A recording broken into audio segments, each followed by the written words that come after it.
Next,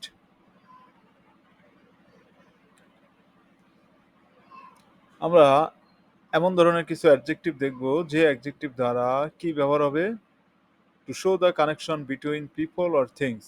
অর্থাৎ এই অ্যাডজেক্টিভগুলো দ্বারা কোনো মানুষের মধ্যে এবং কোনো বস্তুর মধ্যে সম্পর্ক বোঝাবে, কানেকশন, এই দুজনের মধ্যে বস্তু এবং মানুষের মধ্যে সম্পর্ক বোঝাবে, এবং এই সম্পর্ক বোঝাতে আমরা টু প্রিপোজিশনটা ব্যবহার করে থাকবো।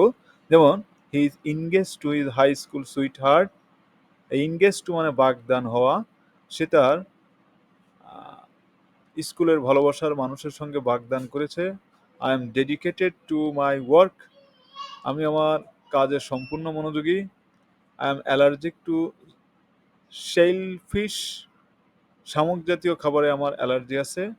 This book is similar to the one I read last month, এই বইটি গত মাসে আমি যে বইটি পড়েছি সেটার মতোই।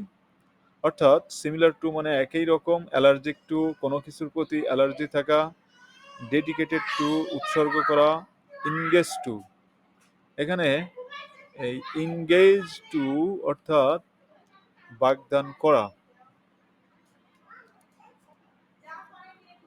এই ধরনের আমরা আরো কিছু এক্সাম্পল এখানে দেখলাম যে এই অ্যাডজেক্টিভগুলোর পরে যেটা দ্বারা কানেকশন অর বিহেভিয়ার, যেটা দ্বারা কোনো সম্পর্ক, কানেকশন অর বিহেভিয়ার, কানেকশন বা আচরণ বোঝাবে। যেমন he is engage to his partner,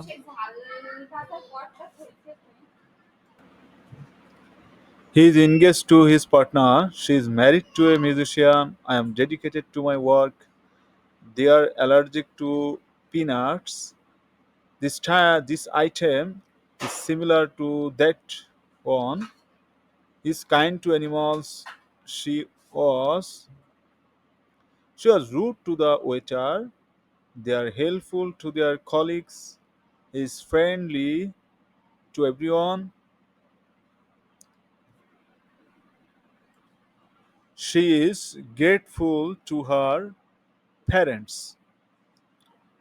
অর্থাৎ এই যে অ্যাডজেক্টিভগুলো, এগুলোর পরে কিন্তু কি হলো, প্রিপোজিশন টু ব্যবহার হলো। ইনগেজ টু নিয়োজিত থাকা বা বাগদান করা, ম্যারিড টু বিবাহ হওয়া, ডেডিকেটেড টু উৎসর্গ করা, অ্যালার্জিক টু কোনো কিছুর প্রতি অ্যালার্জি থাকা, সিমিলার টু একই রকম, কাইন্ড টু মানে দয়ালু, দয়াশীল হওয়া কোনো কিছুর প্রতি, রুট টু মানে কোথাও নিষ্ঠুর হওয়া কোনো কিছুর প্রতি, হেল্পফুল টু মানে উপকারী বা সাহায্যকারী হওয়া, ফ্রেন্ডলি টু মানে কারোর সাথে বন্ধুভাবাপন্ন হওয়া, এই গ্রেটফুল